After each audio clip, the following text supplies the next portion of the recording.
আচার বানানোর জন্য আমি প্রথমে আমগুলোর খোসা ছাড়িয়ে নিয়েছি, তারপর এরকম করে কিউব কিউব করে আমগুলো কেটে নিলাম। এরকমভাবে কিউব কিউব করে কেটে নিলে আমগুলো দেখতে খুবই সুন্দর লাগে। আর আর এর মধ্যে মশলা যেহেতু খুব ইজি হয়, সিদ্ধ হতেও খুব ভালো হয়। এভাবে কিউব করে কাটলে, বড় বড় করে কাটলে হয় কি যে মশলাটা খুব একটা যায় না বা দেখতেও আকর্ষণীয় লাগে না। কারোর সামনে প্রেজেন্ট করতে হলে অ্যাকচুয়ালি এইভাবে যদি আমটা কেটে দেওয়া হয় তাহলে দেখতে বেশি সুন্দর লাগে, যেটা মানুষ খেতেও পছন্দ করে। তো এইভাবে আমি সবগুলো আমের টুকরাগুলো কেটে নিব।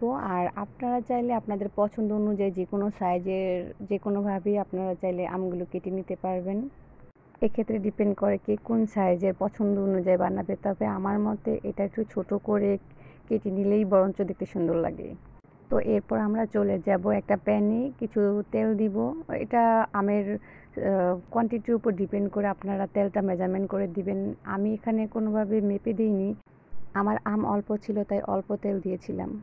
তারপর তেলের মধ্যে আমি একটু সর্ষে বাটা দিয়ে নিলাম আর এইভাবে হালকা করে নাড়ছিলাম যাতে লেগে না যায়। আসলে লেগে গেলে, পুড়ে গেলে দেখা যাবে যে আচারটা একটু তেতো ভাব হয়ে যায়। এই জন্যই মূলত বারবার নাড়তে হবে। এই পর্যায়ে দেখবেন যে খুব সুন্দর একটা স্মেল বের হয়েছে। এই স্মেল থেকে মূলত মনে পড়ে গেল আমার হাজব্যান্ড অনেক পছন্দ করে আমার হাতের এই টক ঝাল মিষ্টি আচারটা।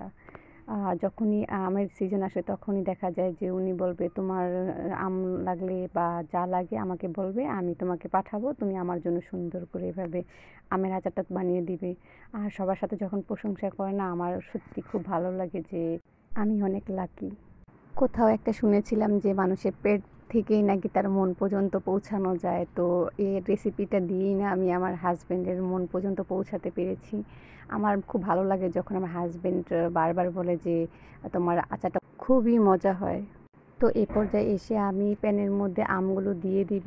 আমি বলে রাখছি, এখানে আমি আমগুলো যে কিউব করে কেটে নিয়েছিলাম সেগুলো আমি সারাদিন রোদ্রে শুকিয়েছি।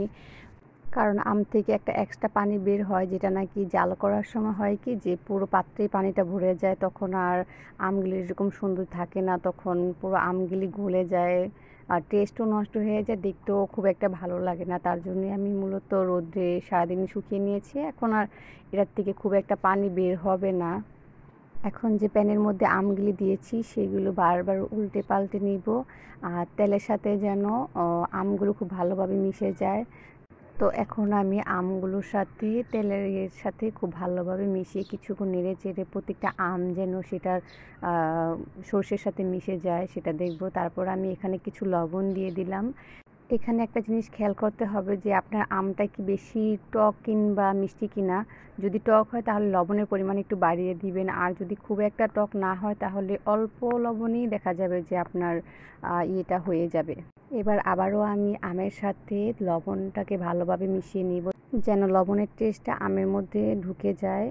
তো এভাবে আমি কিছুক্ষণ আবারও এভাবে কিছুক্ষণ নাড়ার পর দেখব যে আমের সাথে অনেকটাই লবণটা মিশে গেছে। এরপর অ্যাড করব এতে চিনি। এখানে চিনিটা যে যতটুকু খেতে পছন্দ করেন ওই অনুযায়ী চিনিটা দিয়ে দিবেন। আমার আমটা যেহেতু কিছুটা মিষ্টি তাই আমি চিনির পরিমাণটা খুব একটা দিব না, অল্প চিনিতে আমার হয়ে যাবে। যাদের আমটা একটু বেশি টক মনে হবে তারা একটু পরিমাণে চিনি বাড়িয়ে নেবেন, না হয়তো আবার টেস্টটা খুব একটা ভালো আসবে না। যেহেতু টক ঝাল মিষ্টি, মিষ্টির পরিমাণটাও এখানে ঠিক রাখতে হবে। তারপর আমরা চিনি আর আমকে ভালোভাবে নেড়ে চেড়ে নিব। এভাবে নাড়তে নাড়তে দেখবেন যে একসময় চিনিটা প্রায় গলে যাবে। এই যে দেখুন এখানে চিনিটা গলে গেছে আর আম থেকেও কিছুটা এখানে পানি বের হবে।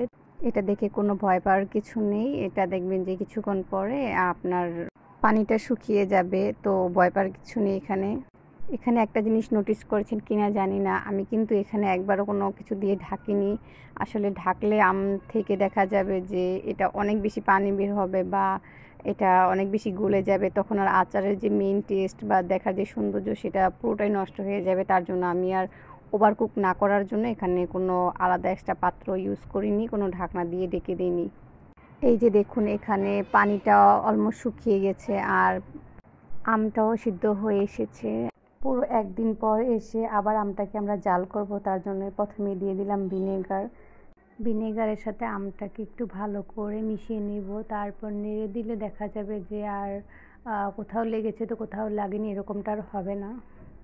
তারপর আমরা দিয়ে দিব শিলপাটায় করা শুকনো টালা মরিচের গুঁড়া।